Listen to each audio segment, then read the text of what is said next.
यहाँ जज़ाकल्लाह। और आइए एक बार फिर मैं असर नौ मदू करूँगी, एक क़िता उनका पेश करते हुए कि बाद अस्तर के ताल्लुक़ मेरी वहशत की कसम, तेरी हर याद को पुरज़ों में उड़ाया मैंने, इंतकामन तेरी तस्वीर के टुकड़े तो किए, एहतरामन उन्हें पलकों से उठाया मैंने। जनाब मकबूल अहमद शेख साहब किसी तारुफ़ के मोहताज नहीं हैं, पाकिस्तान कम्युनिटी की एक बहुत ही हर दिल अजीज़ शख्सियत आप सबके साथ। Thank you madam. बिस्मिल्लाहिर्रहमानिर्रहीम। अस्सलामु अलैकुम। मैं मकबूल अहमद शेख।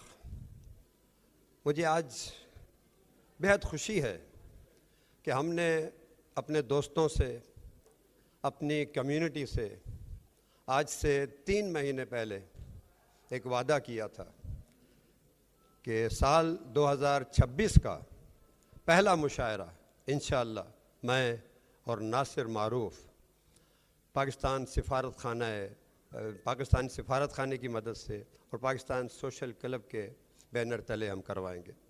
अल्हम्दुलिल्लाह रब्बिल आलमीन, मैं अल्लाह ताला का शुक्रगुज़ार हूँ कि सिफारत खाना पाकिस्तान के हमारे सफ़ीर पाकिस्तान इज़्ज़त माब जनाब सैयद सफदर बुखारी साहब, सैयद नवीद सफदर बुखारी साहब की मोहब्बतों से और बिलाल हसन साहब, इनकी मोहब्बतों से, इनकी शफ़क़तों से और इनकी एफ़र्ट्स से आज का ये मुशायरा मुमकिन हुआ।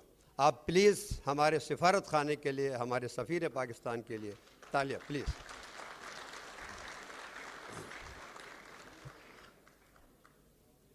सफारत खाना अब सबके लिए खुला हुआ है। पाकिस्तानियों के वीज़ा बंद होने के बावजूद आज 10 शायर इंशाअल्लाह स्टेज पर बैठेंगे और ये पाकिस्तान सिफारत खाने की मोहब्बतों और जो यूनिटी ये चाहते हैं हम पाकिस्तानियों में, कम्युनिटी में, ये उसका मुंह बोलता सबूत है। बहुत शुक्रिया सर।